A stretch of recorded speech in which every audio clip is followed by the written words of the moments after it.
Hey, thanks a lot for being here this evening. You are listening to Educate for Life Radio. I'm your host, Kevin Conover. We broadcast down here in Southern California from K-Praise, 1210 a.m. and also FM 106.1 in North County. So you can tune in there if you'd like, but we're also all over the web.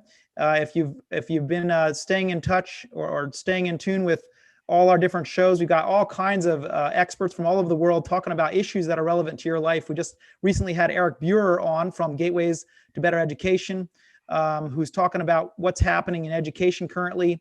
And we've kind of got an education theme going on right now because it's such a big issue with everything that's happening in the schools, with all the schools that are not coming back online due to the teachers unions and these sorts of things. As well as, the freedom to be able to express ourselves in the schools. And today I have a guest who has an incredibly interesting background. His name is Gheorghe Rosca, and he is the founder of protectourkidsnow.org. And a little bit about him, he was born in Romania. His father, who was put in prison under communism because of his faith. And he's the eighth of 12 children, and he himself has 4 kids, so he's a busy guy, holds down a day job while also doing his best to advocate for a biblical worldview and fighting against comprehensive sex education in the public schools. Not that he's opposed to sex education, and just a particular type of sex education. And Gheorghe, why don't we start off with that? I'm really interested in hearing, why you decided to get involved in this fight in the first place. I mean, what was the impetus for you deciding, this is something I want to get involved with. I'm not going to stand on the sidelines anymore. I want to get out there and, make a difference. So you're asking me for my woke moment? Yeah, there you go. Your woke moment. I don't really like that phrase, but sure. I hate the phrase too. Yeah. I think where it all started for me was once I had my third child, which is a girl, my little Rachel. I have 3 boys and a girl. And up until then, I really was so focused, busy with work, with church involvement as a pastor, and really didn't pay much attention to what was going on in the public education system. Even though I was born in Romania, I came here at a very young age. I was almost 7, so I came straight into first grade. So I had lived through it. I experienced, first grade through my master's degree. So I thought like, okay, everything's probably the same way as I had been through. About 3 years ago, my wife sent me an article by the activist mommy, Elizabeth Johnston. Yeah. I had her on the show not too long ago. Yeah. So she put out in April of 2018, the first National Sex Ed Sit-Out Day. And I'm like, what in the world is that all about? So I spent a couple of weeks just researching and digging into this. And this was, less than a year after my daughter was born.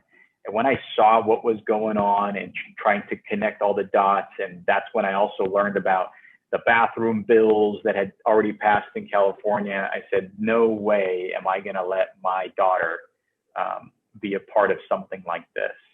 And so, initially there was just this kind of righteous indignation and all of those protective things coming out of me as a father. Yeah.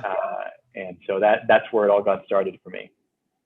Yeah. And so tell us a little bit what's happened from when you started to where you are at now. What are some of the things that you've been involved with? I know that you were up at the Capitol, you've held rallies, you've been very, very, this is no small task what you've been involved with. Tell us a little bit about what you've done so far. Yeah. So prior to joining POK, one of the first things that I was trying to find back in 2018 was who is fighting against this.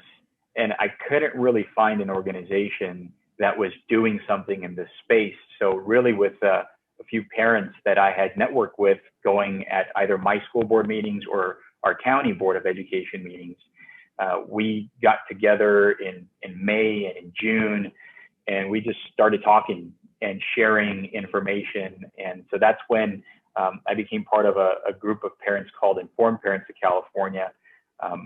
We had started getting the word out through mainly a Facebook page.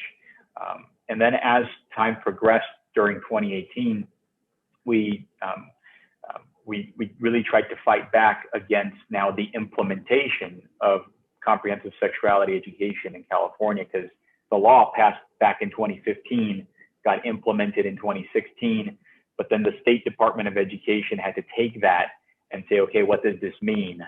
We need to give kind of a framework for all of the school districts to develop curriculum. So they developed what was called the health framework, which took over like 2.5 years to develop. So I led a lot of the effort in reviewing that 700-page document, providing public comment, going to the state capitol, and we had like 3 different rallies that we put up there, and along with many other parents that were part of that organization at that time. And then slowly, the big question for us was, how do we reach the parents of 6.2 million kids in our public school system? And that's where I met Mark Schneider. And Mark Schneider is actually the founder of Protect Our Kids.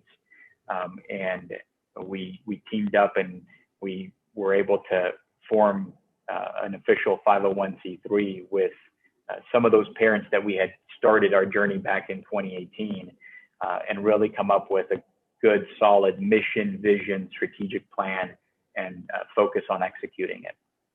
Fantastic. If you're listening, if you're tuning in here, the website's protectourkidsnow.org. You can check out everything that they're doing and they're involved with. I really like how you've got the timeline up here on your website, 20-year history of the California laws regarding sex education. And it just shows this gradual transition, this change, this implementation of things that are very contrary to, Judeo-Christian values. And we were talking off the air, and you mentioned that, this is really comes down to it's a worldview issue. And it's a very big, but you focus specifically on this particular issue, but you're kind of expanding your, what you want people to be informed about regarding critical race theory and, historical revisionism, these sorts of things. Touch on that a little bit. And I'm really curious to know, you coming from Romania, you have a different perspective than most people would have. And we have this super weird thing happening with socialism and potentially communism, where people are openly saying, yeah, I'm part of the Communist Party, and I'm a democratic socialist, and these sorts of things. And you're just like, what is happening? This has nothing to do with America and America's history. But from your perspective, how do these two go together, as it pertains to worldview? Your father put in prison in communist Romania. And do you actually see a trend? Are we actually following a trend in the wrong direction, like Romania was historically? Yeah. So quick note on the more humorous side. Last year, I actually posted on my Facebook page that I'm tinkering around with starting a nonprofit organization that will pay for all relocation costs for any person from America who wants to move to a socialist or communist country.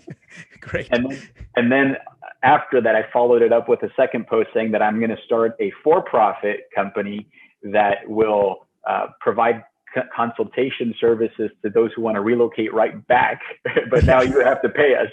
You're going to be a millionaire. Exactly. How many people are signing up to go to Venezuela? That's what I want to know. Yeah, I think, America, probably just because of its geography, isolated by 2 massive oceans, has not necessarily been exposed to the realities of some of these worldviews. And even though communism, socialism didn't creep into Romania in the same way it's creeping in here, for us, it was abrupt. World War II happened. We were taken over by the Nazis, and then we were taken over by the Russians. We didn't have much of an internal strength to stand up on, so we kind of were forced into it. But what I would say is that after more than 40 years under that system, what was very interesting to me is that in December of 1989, we call it our Bloody Christmas because it was December 21st when it all went down in the city where my dad grew up, in Timișoara. After it was all said and done and the people revolted, and thankfully the army, after a couple of days, sided with the people, and they captured Ceausescu and executed him the same day. What was interesting to me is when you go back to the rallies of celebration that were happening in Romania, and specifically in Timișoara, you can go back into the video footage, and people, minutes and hours sometimes on end, would be chanting certain things. And one of the most popular chants during that time was, God exists, God exists, God exists. And it's like, well, wait up, you just got your freedom. You've been through, 40 plus years of communism. What does God exist have to do with your whole life experience as a nation? And it hit people really hard that without the existence of God as a focal point of how we live our lives, this is what happens. So that's, for us as Romanians here in America, we connect these dots very quickly. Yeah. That is just, remarkable to me. I teach on these subjects in my apologetics class, and we have these discussions because the kids really are not able to connect what in the world does God have to do with anything that's related to the government. I mean, generally speaking, people are completely unaware. They just don't connect those dots. And, listening to this program, people may be thinking, well, what in the world does sex education have to do with, communism, freedom, or God? Where does that all connect? Can you help our listeners with that? How do those dots connect? Yeah. So from here now, if, atheism versus theism, right? If there is a God, then there are consequences. There are rules. There is a morality that you follow. If there isn't, everything is relative and self-constructed. So when you look at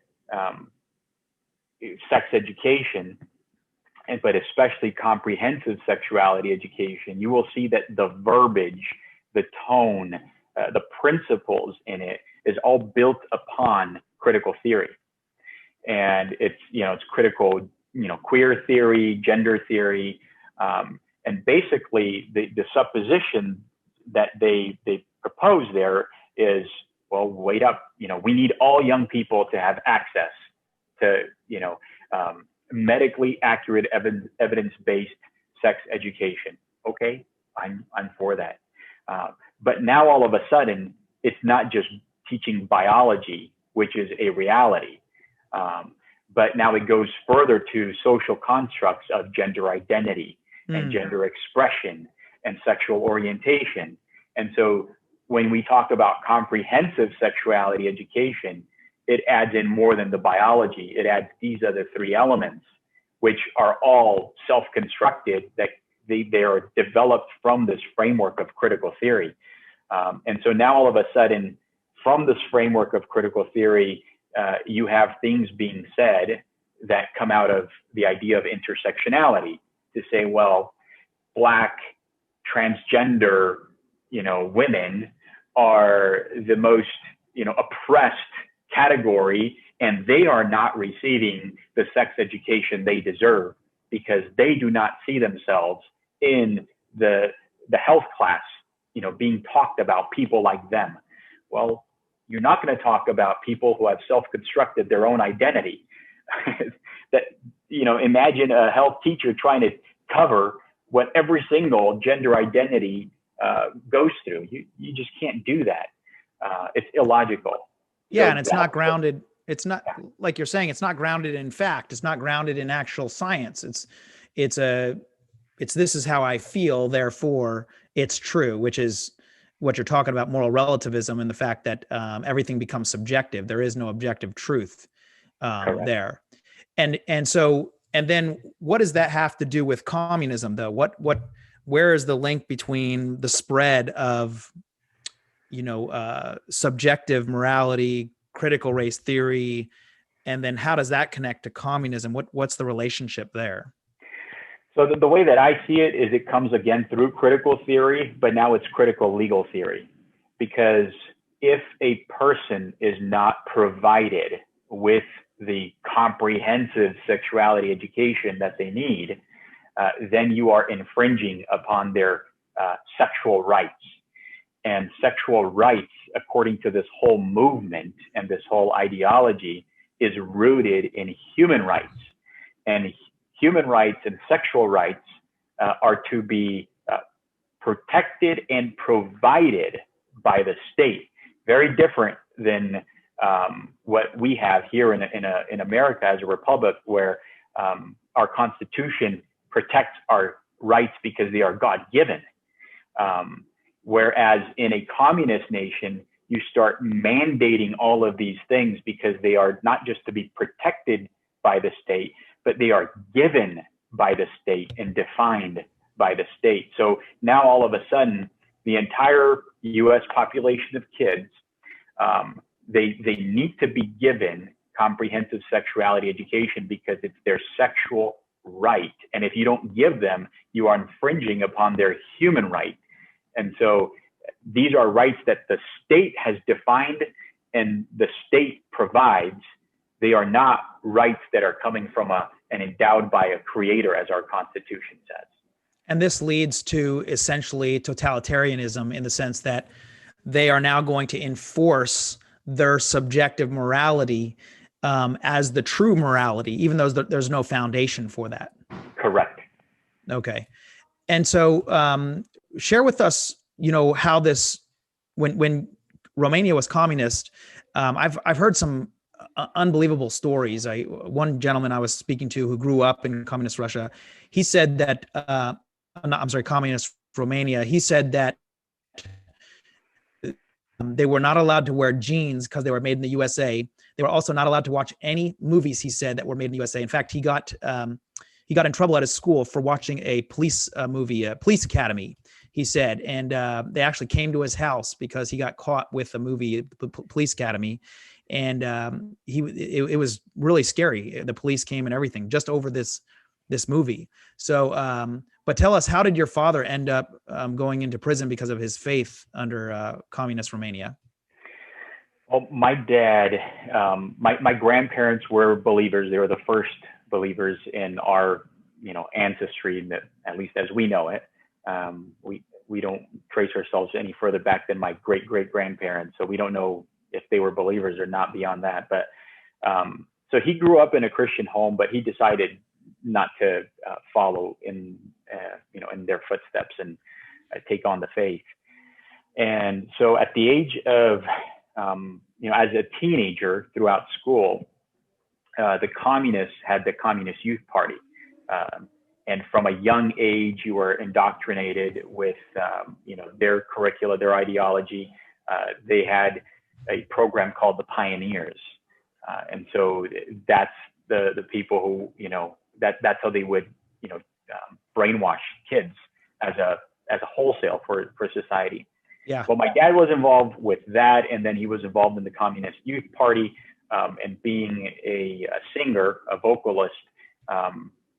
The communists were, big time into culture and arts, and so he was going to end up kind of taking that route as being a person within the Communist Party as a vocalist. And when he gave his life to the Lord at 19 years old, and he went away from all of that, he was basically put on a watch list.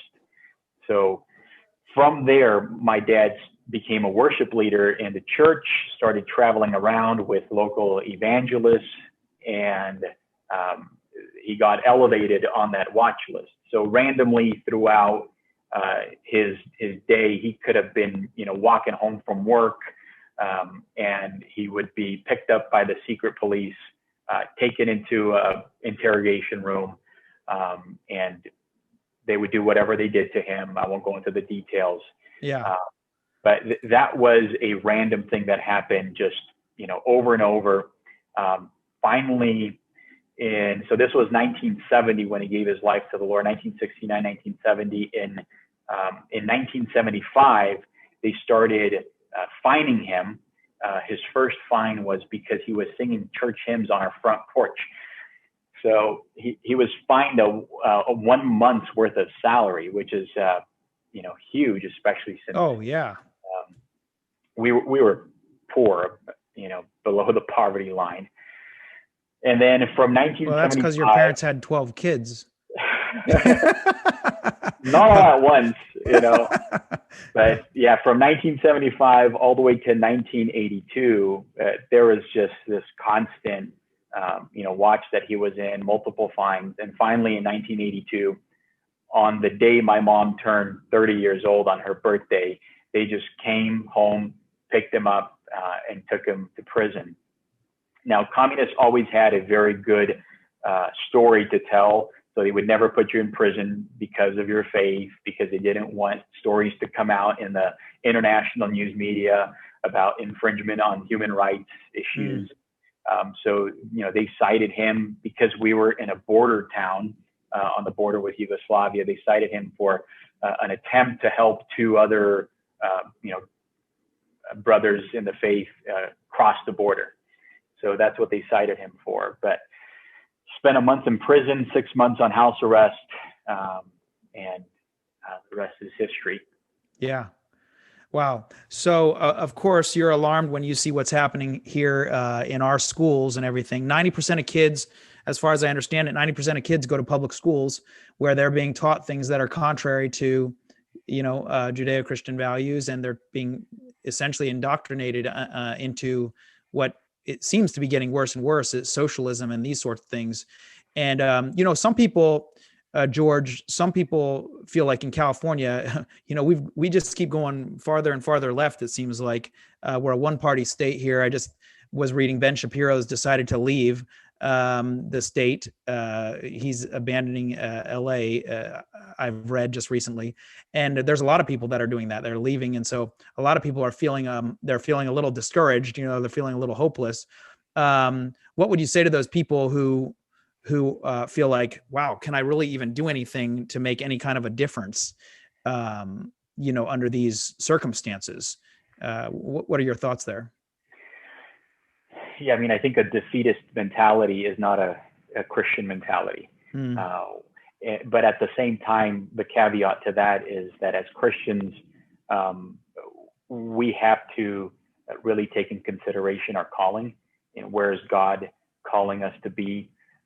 In terms of the church that we serve at, where's our family going to be, your vocation in life. There's so many aspects to that. So I would encourage everyone to really fast and pray over those kind of decisions.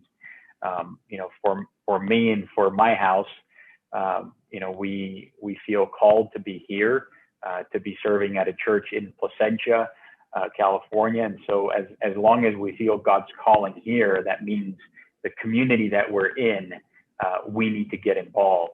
And even though it's such a far left state, there are great success stories from this entire movement of parents.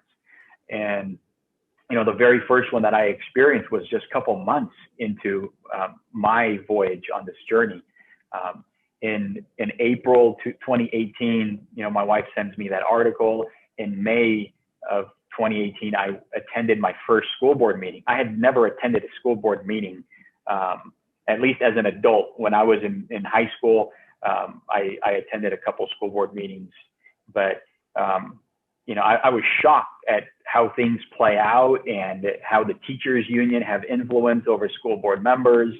But we stormed that room with many parents, and we were able to have a big victory. We stopped one of the most horrific CSE curriculums called Teen Talk.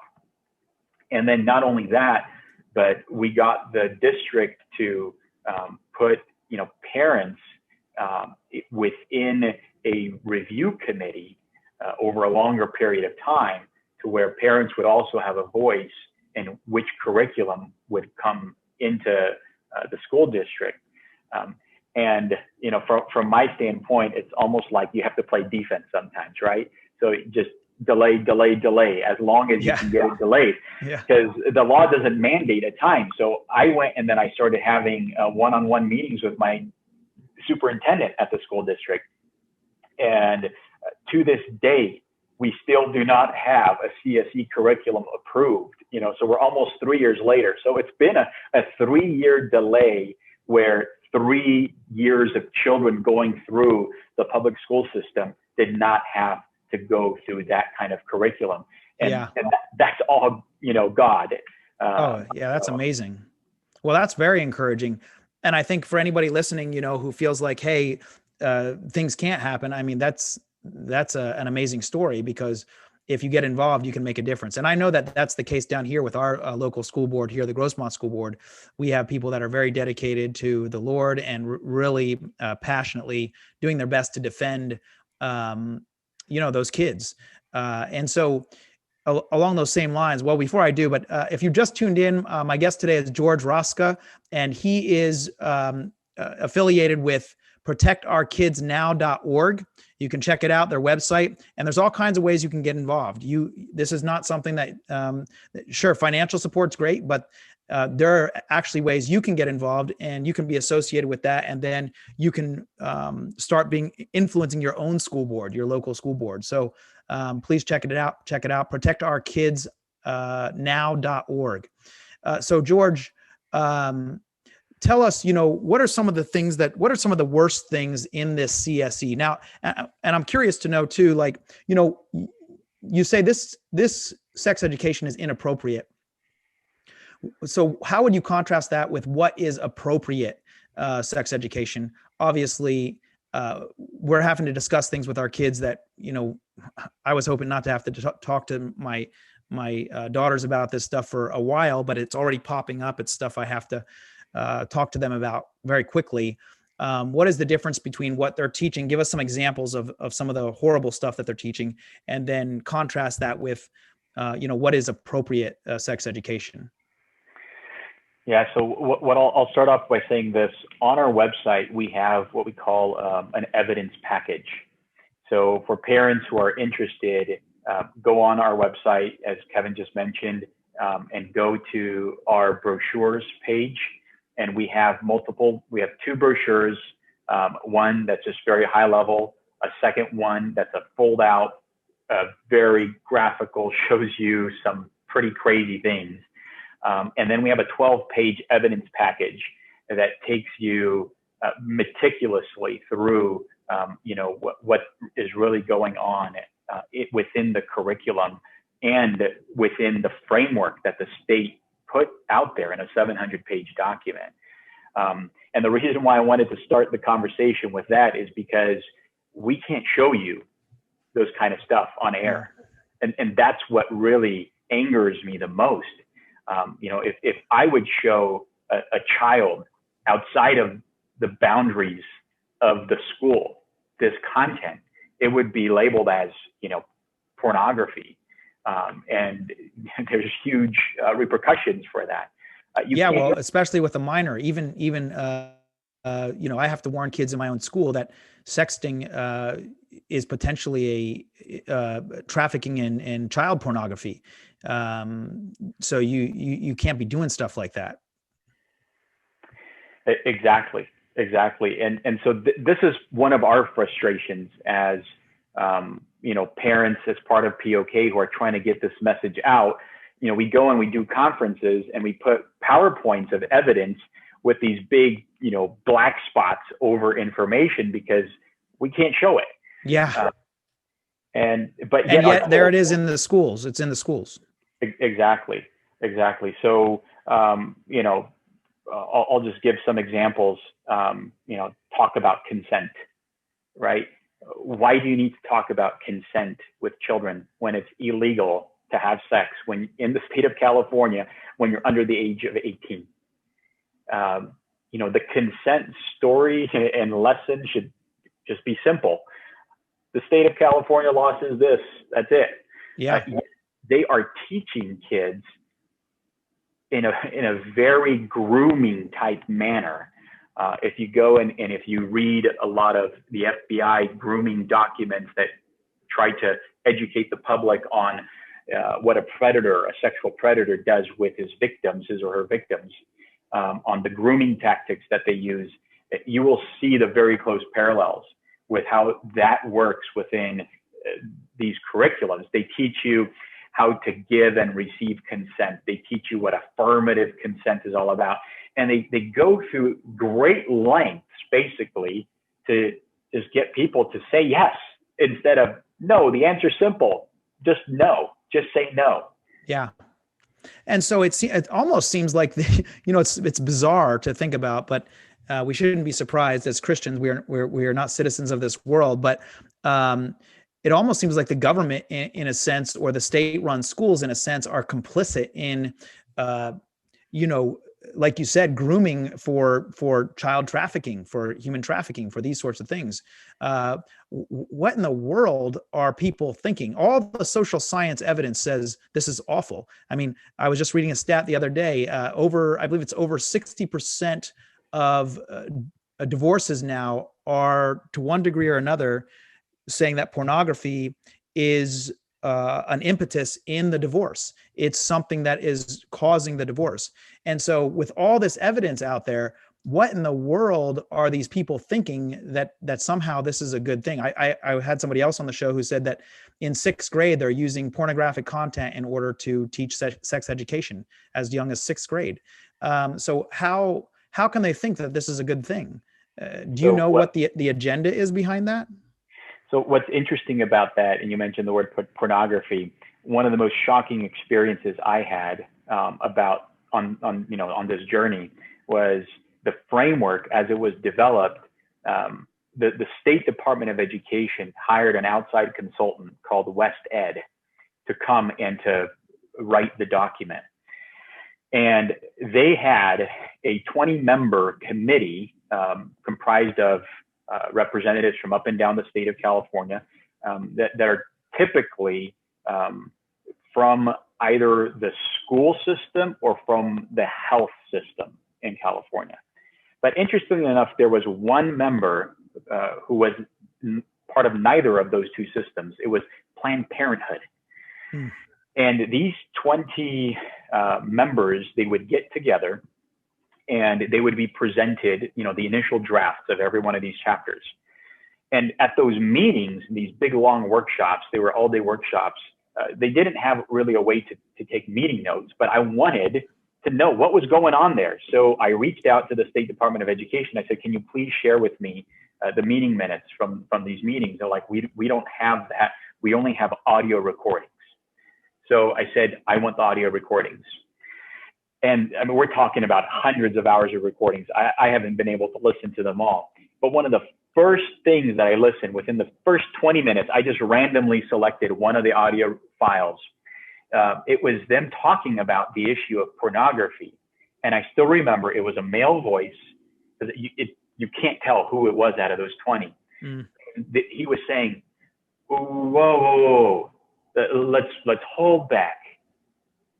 We can't put pornography in this, light of negative stigma, and we just can't put it out there that way, because not everybody uses pornography, in a negative way.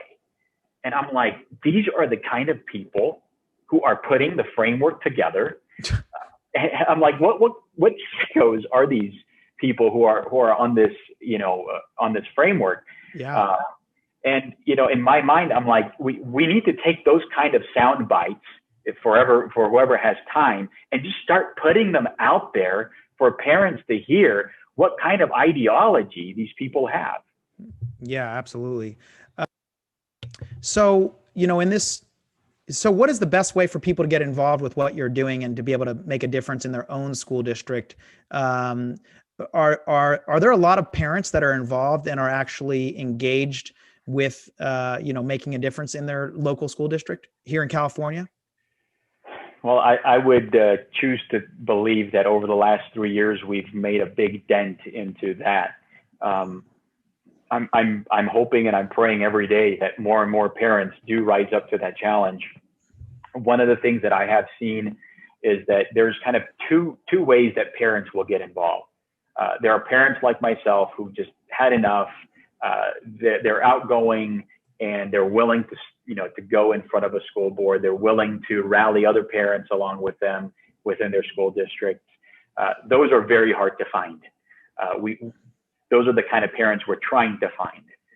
But there's other parents who have, other gifts and other inclinations and want to help more in the background. And so at POK, we tried to find an avenue to do both. And so we have what is called an ambassadors program.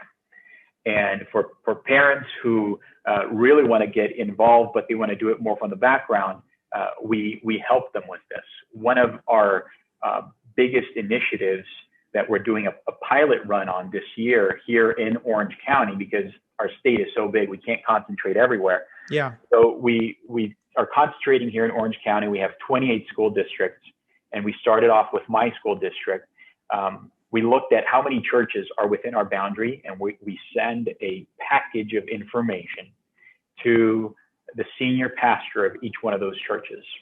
So we had about 40 plus churches that we sent it to here in our district, in our city. And our intent is with our ambassadors to do that kind of a legwork and to send those out and then to follow up with emails and phone calls and maybe even an in-person meeting. And our request to these pastors and to these churches is for them to invite POK and for us to come and do a seminar at their church. From April of 2019 through January of 2020, we put on 13 conferences here in California, up and down the state. We've done from El Cajon all the way up to San Leandro and Sacramento, Santa Barbara, out in Temecula, all over. We probably reached over 5,000 parents physically in those conferences. We've videotaped many of those conferences. We have those conferences on our website so parents can go back and listen to them. They're very well done. And we even have these short videos that we've developed, PragerU style videos, about 6 minutes each, where we talk about what is comprehensive sexuality education and Get Out Now. Why are we sending this message to parents everywhere to get their children out of the public school system if they can't afford it? So there's multiple ways of parents to get involved.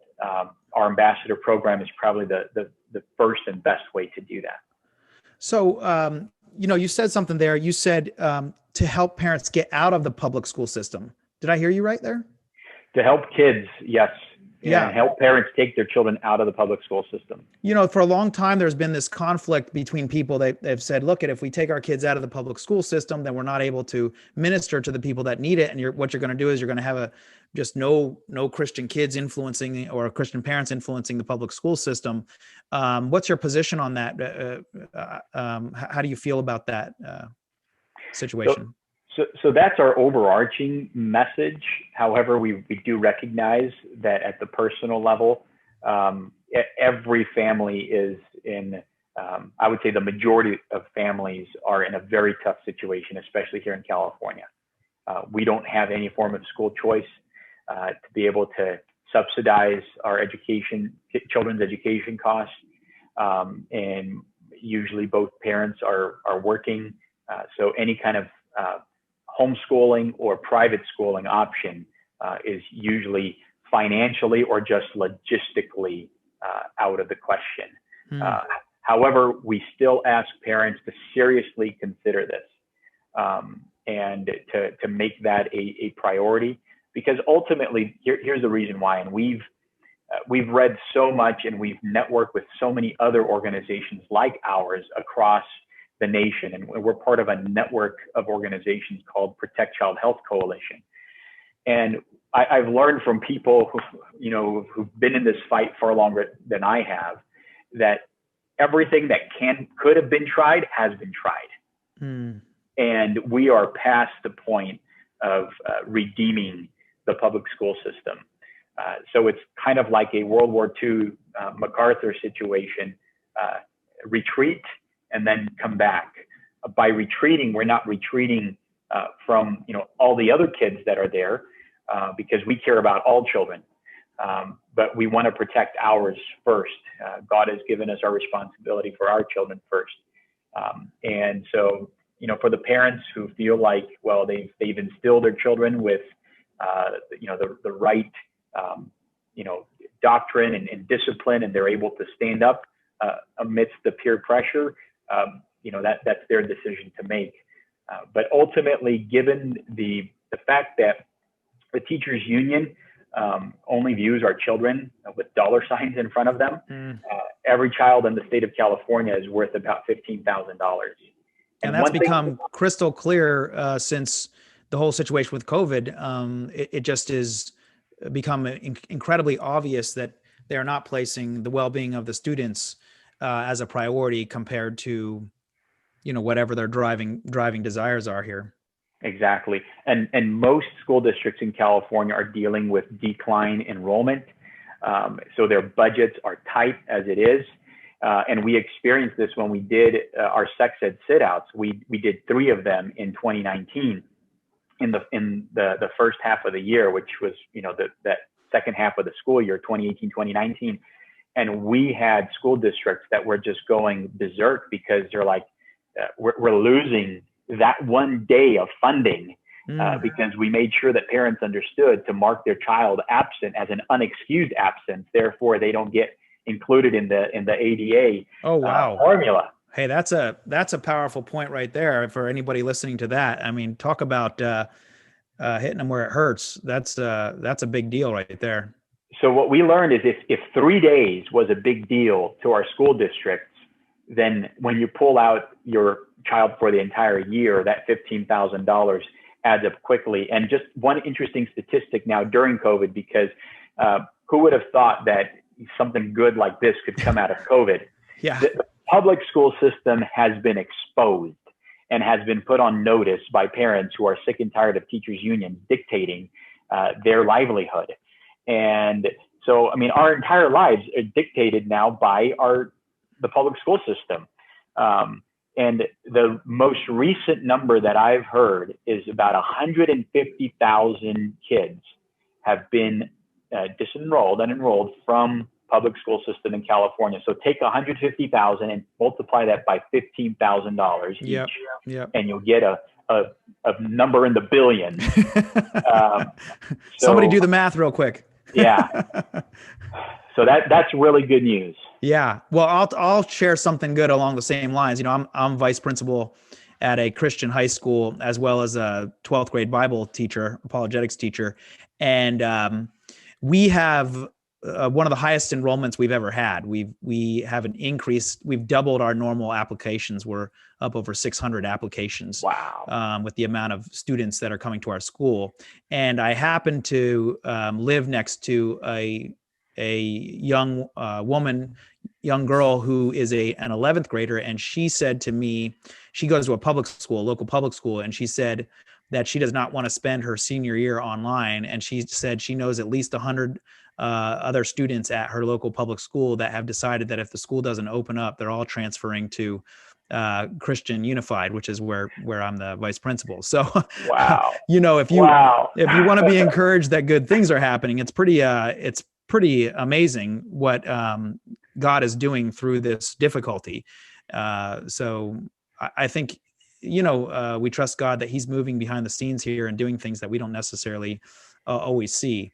So this may be the start of a really good thing. So we're praying hard that the Lord works through all this. Amen. Amen. I mean, as one of the things that I was saying to myself this year was, if the teachers union and their leaders wake up every day and then they're going to make my life miserable, I'm going to do the same for them. That's great. Gotta ask Jesus about that. I don't know if that's the turn the other cheek thing. I know. You're a pastor, so I'll just take your word for it. No, this is my father instinct. This is my pastoral instinct. That's right. Hey, he's a warrior pastor here. That's awesome.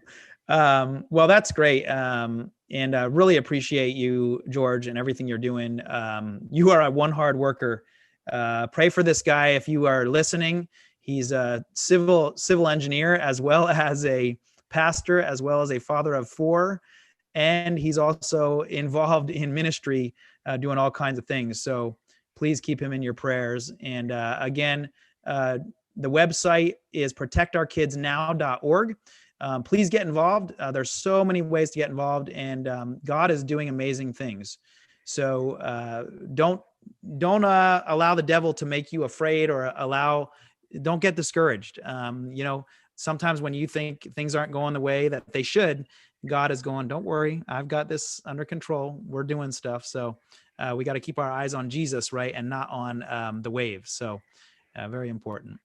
Amen. Yeah. Thank you so much again, George, for being on the show. My website is educateforlife.org. You can check it out there. I've got tons of resources up there. I've got a full curriculum that's all meant to help you develop a biblical worldview. And a lot of the stuff up there actually deals with exactly what we're talking about, deals with education and God and government, and how does this relate to human sexuality and marriage and these sorts of things. And it's all interconnected. It's amazing how God designed everything and how it all connects. So please connect with George. He just put up his email up there. So if you are interested, you can get a hold of him and get involved. Okay. Thank you, George. We are about out of time. So I hope you have a great night. Thank you so much, Kevin. God bless you, and God bless all your listeners. Take care. Okay. Bye-bye. Bye.